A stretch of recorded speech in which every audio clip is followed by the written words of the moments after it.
Magte-take siya ng photo. Zoom in, zoom out. Alright, so in this video, pag-usapan naman natin itong remote function itong ating super mini tripod, the T26 Pro from TNW. So ito yung Pro version, no? Kasi meron din siyang version na T26 lang. And meron siyang remote function, no? And kinoconnect siya via Bluetooth. And ito connected na sa phone natin. Ngayon, pagpunta natin sa camera niya, pwede mo siyang gamitin na pang click or pang shutter. So pwede siyang pang take ng photo. So for example, try natin mag-take ng photo. Mag-take siya. And then, pwede rin siyang gamitin na pang zoom in and zoom out. So, ito yung zoom in, pa left. And then, pag pa right naman, mag-zoom out siya. Diba? Ang galing. Kasi itong pinaka-remote niya, pwedeng ilipat dito, yung position. Ayan. Para, halimbawa, hahabaan natin siya, gagawin natin siyang selfie stick, no? Pwede pa rin tayo makapag-control ng shutter niya using this remote. Ayan. Ganyan siya kahaba pagka todo. And then, maganda dito, aside sa pwede siyang gawing selfie stick, pwede rin siyang gawing tripod. So, ang gagawin lang natin is, i-push lang natin itong button sa ibaba.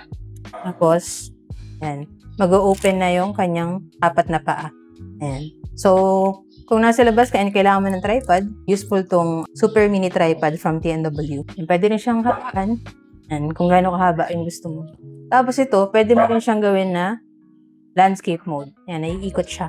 Tapos, pwede mo na siyang ikutin na 360. Pag yung Pro version na, kasi yung version na hindi Pro, hindi siya pwedeng maikot na like this. And depende sa'yo kung anong angle yung gusto mong kuhanan. And then, aside from that, pwede rin siyang parang grip holder lang, ganyan. Tapos, dito mo na lang i-click kung magte-take ka na ng photo or i-zoom in and zoom out mo siya. Yan. Tapos, pwede rin siyang mag-function na phone holder. Ayan. Yan. Pwede siyang ganyan pa landscape. And then, pwede rin pa ganyan. So, instant na phone holder din siya. So, very portable siya kasi pag gusto na natin siya i-keep, pwede siyang maging super liit na para lang siyang keychain. Ayan, ganyan na lang siya kaliit. Pwede natin siya i-keychain sa mga bag. Super portable and very useful din at the same time. So, ito, maganda siya if solo traveler ka and gusto mong mag-take ng photos, diba? Kaya lang wala kang kasama, so wala magte-take ng photos sa'yo. Pwede mo magamit yung kanyang remote para to take your own photos. Tapos, pwede mo na siyang gawing tripod as well as yung selfie stick. So, kung gusto mo rin ng ganitong super mini tripod, check mo na lang dyan sa yellow basket yung kung nabili nyo sa akin para same quality and legit store yung mapagbilan mo. So, yun lang. Sana nakatulong tong video, and if you have any other questions, just let me know in the comments and follow for more tech content.